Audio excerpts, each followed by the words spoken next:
안녕하십니까. 건강궁금TV의 닥터 토마스입니다. 여러분, 충격적인 사실 하나 알려드릴게요. 혈당을 정상으로 유지해도 당뇨 합병증은 계속 진행됩니다. 이건 제 개인적인 의견이 아니에요. 미국 당뇨학회와 영국 국립보건임상연구원, 일본 성인병연구회가 공통으로 인정하는 과학적 사실입니다. 이 놀라운 발견은 2016년 미국 프레이밍엄 연구에서 명확히 드러났어요. 약물로 혈당만 낮춘 그룹과 생활습관과 대사 기능을 함께 개선한 그룹을 비교했는데 결과가 충격적이었습니다. 혈당 수치는 두 그룹 모두 정상 범위였지만 심혈관 합병증 발생률은 거의 차이가 없었어요. 왜 이런 일이 발생했을까요? 혈당이라는 숫자는 떨어졌지만 몸속 깊은 곳에서 진행되는 염증과 산화 스트레스, 인슐린 저항성은 전혀 해결되지 않았기 때문입니다. 당뇨를 이해하려면 먼저 우리가 가진 근본적인 오해부터 풀어야 해요. 많은 분들이 당뇨를 단순히 혈당이 높은 병으로 생각합니다. 하지만 의학적으로 정확히 말하면 당뇨는 에너지 대사 시스템이 무너진 상태예요. 혈액 속에는 포도당이 넘쳐나는데 정작 세포는 그 포도당을 받아들이지 못해 굶주리고 있는 거죠. 이게 바로 인슐린 저항성의 핵심입니다. 인슐린 저항성이란 무엇일까요? 정통의학에서는 간, 근육, 지방 조직에서 포도당을 처리하는 능력이 떨어진 상태라고 정의합니다. 하버드 의대 조슬린 당뇨센터의 연구에 따르면 인슐린 저항성이 있는 사람은 정상인보다 3배 이상 많은 인슐린이 필요하다고 해요. 췌장은 더 많은 인슐린을 만들어내느라 과부하에 걸리고 결국 베타세포가 지쳐서 망가지는 겁니다. 그런데 대체의학과 기능의학에서는 여기서 한 발 더 나아갑니다. 인슐린 저항성을 유발하는 4가지 핵심 요인을 밝혀냈어요. 첫째는 만성 염증입니다. 예일 대학교 의과대학의 연구에서는 염증성 사이토카인이 인슐린 신호 전달 경로를 직접 차단한다는 것을 발견했습니다. 특히 TNF-알파와 인터루킨6 같은 염증 물질이 인슐린 수용체의 작동을 방해하죠. 둘째는 산화 스트레스입니다. 세포 내 활성산소가 과도하게 증가하면 미토콘드리아가 손상됩니다. 미토콘드리아는 우리 세포의 에너지 공장인데 여기가 망가지면 포도당을 에너지로 전환하는 능력 자체가 떨어져요. 존스 홉킨스 대학교의 연구팀은 당뇨 환자의 미토콘드리아 기능이 정상인 대비 40% 이상 저하되어 있다는 결과를 발표했습니다. 셋째는 미토콘드리아 기능 저하입니다. 캘리포니아 대학교 샌디에이고 캠퍼스의 연구에서는 미토콘드리아의 에너지 생산 효율이 떨어지면 세포가 포도당 대신 지방을 태우려 하고 이 과정에서 케톤체와 유리지방산이 증가하여 인슐린 저항성이 더욱 악화된다는 메커니즘을 발견했어요. 넷째는 부신피로와 자율신경계 불균형입니다. 만성 스트레스 상태에서는 코르티솔이라는 스트레스 호르몬이 지속적으로 분비됩니다. 코르티솔은 혈당을 올리고 인슐린 작용을 방해하죠. 스탠포드 대학교 스트레스 연구소의 장기 추적 연구에서는 만성 스트레스를 경험한 사람들의 당뇨 발병률이 일반인보다 2배 이상 높았다고 보고했습니다. 한의학에서는 이를 어떻게 설명할까요? 동의보감에서는 당뇨를 소갈이라고 불렀어요. 소갈의 소는 사라진다는 뜻이고 갈은 목마르다는 뜻입니다.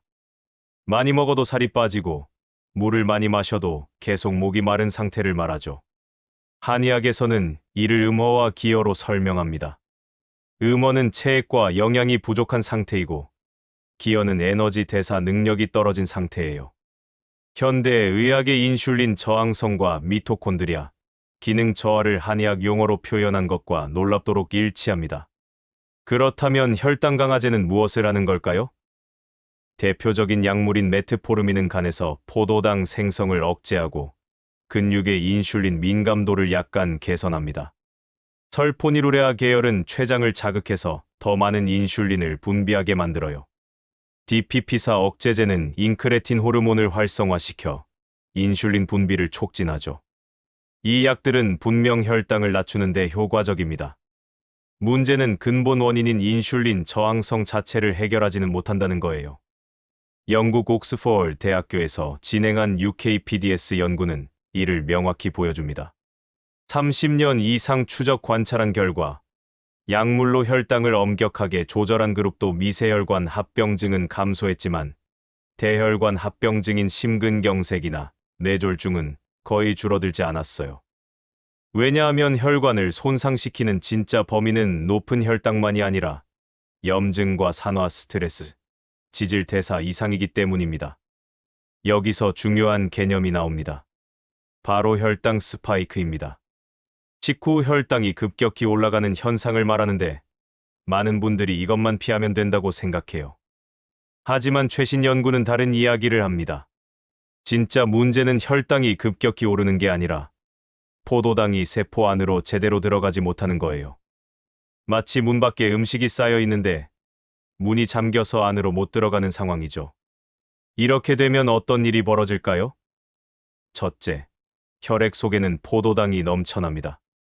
둘째, 세포는 에너지가 부족해서 배고픈 신호를 보냅니다. 셋째, 간은 혈액 속 포도당을 처리하느라 과부하가 걸립니다. 넷째, 지방 조직은 남는 에너지를 저장하느라 비대해집니다.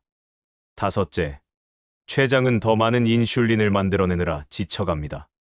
이 모든 과정을 한마디로 정리하면 에너지 분배 시스템 오류라고 할 수 있습니다. 서양 의학에서는 이를 대사증후군이라고 부릅니다. 복부 비만, 고혈압, 고지혈증, 높은 공복 혈당, 이 중 3가지 이상이 있으면 대사증후군으로 진단해요.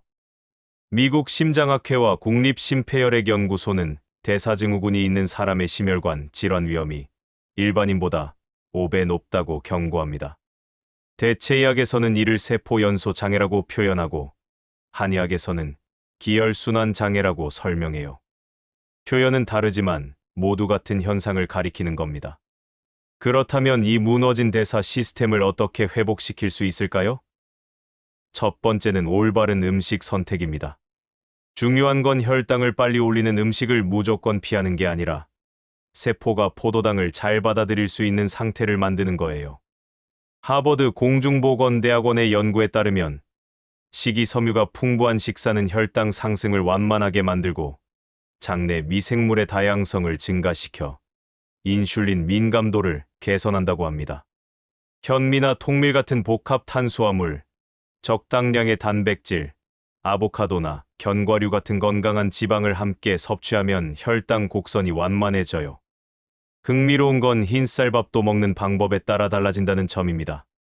밥을 지어서 식힌 후 다시 데우면 저항성 전분이 생성되는데 이것은 소화가 천천히 되어 혈당 상승이 완만해집니다. 또한 밥을 먹을 때 채소를 먼저 먹고 단백질을 먹은 후 탄수화물을 마지막에 먹는 순서만 바꿔도 식후 혈당이 25%까지 낮아진다는 연구 결과가 있어요. 두 번째는 근육과 간 기능을 회복시키는 것입니다. 근육은 우리 몸에서 가장 큰 포도당 저장소예요. 운동이 당뇨에 효과적인 이유가 바로 이 때문입니다. 특히 가벼운 근력 운동은 근육량을 늘려 포도당 저장 공간을 확보하고 식후 10분 걷기는 혈액 속 포도당을 근육으로 빠르게 이동시킵니다. 스탠퍼드 대학교의 연구에서는 식후 걷기만으로도 혈당 스파이크가 30% 감소했다고 보고했어요. 세 번째는 스트레스와 수면 관리입니다. 하버드 의대의 수면 연구에 따르면 단 하루만 수면이 부족해도 인슐린 민감도가 20에서 25% 악화됩니다. 만성적인 수면 부족은 식욕 조절 호르몬인 렙틴과 그렐린의 균형을 무너뜨려 과식을 유발하죠. 한의학에서는 신이 허하면 당이 오른다고 하는데 이는 부신 피로와 호르몬 교란을 의미합니다. 충분한 수면과 명상, 호흡 운동으로 자율신경의 균형을 회복하면 혈당 조절이 자연스럽게 개선됩니다. 네 번째는 염증과 산화 스트레스를 억제하는 것입니다. 비타민 D는 면역 조절과 인슐린 분비에 필수적인데 결핍 시 당뇨 위험이 2배 이상 증가합니다. 마그네슘은 300가지 이상의 효소 반응에 관여하며 인슐린 신호 전달의 핵심 역할을 해요. 오메가3 지방산은 강력한 항염증 효과가 있어 인슐린 저항성을 개선합니다. 브로콜리, 시금치, 블루베리 같은 항산화 채소와 과일도 산화 스트레스를 줄이는 데 효과적입니다. 흥미로운 건 적절한 소금 섭취도 도움이 될 수 있다는 점입니다. 지나친 저염식은 오히려 인슐린 저항성을 악화시킬 수 있어요. 체내 전해질 균형이 무너지면 세포막의 나트륨 칼륨 펌프가 제대로 작동하지 않아 포도당 흡수가 저해됩니다. 물론 고혈압이 있는 분들은 주의가 필요하지만 정상 혈압인 경우 천일염이나 히말라야 소금으로 적절한 염도를 유지하는 것도 대사 개선에 도움이 됩니다. 결국 당뇨는 혈당이라는 숫자의 문제가 아니라 몸 전체가 보내는 SOS 신호입니다. 혈당은 그저 결과로 나타나는 지표일 뿐, 진짜 치료는 무너진 대사 시스템을 회복하는 데 있어요. 약은 분명 필요하고 중요합니다. 하지만 약만으로는 결코 근본적인 해결이 되지 않습니다. 생활 습관 개선, 영양 균형, 운동, 스트레스 관리, 이 모든 것이 함께 작용할 때 비로소 몸은 스스로 치유하는 능력을 되찾습니다. 오늘도 긴 시간 함께 해주셔서 진심으로 감사드립니다. 건강궁금TV는 앞으로도 여러분의 몸과 마음이 모두 건강할 수 있도록 다양한 시각에서 건강을 바라보는 유익한 정보를 전해드리겠습니다. 단순한 의학 정보를 넘어서 삶의 질을 높이고 진정한 웰빙을 추구할 수 있는 지혜를 함께 나누겠습니다. 오늘도 시청해주셔서 감사합니다. 여러분 모두가 몸과 마음이 조화로운 진정한 건강을 누리시길 바랍니다. 다음에 또 만나요.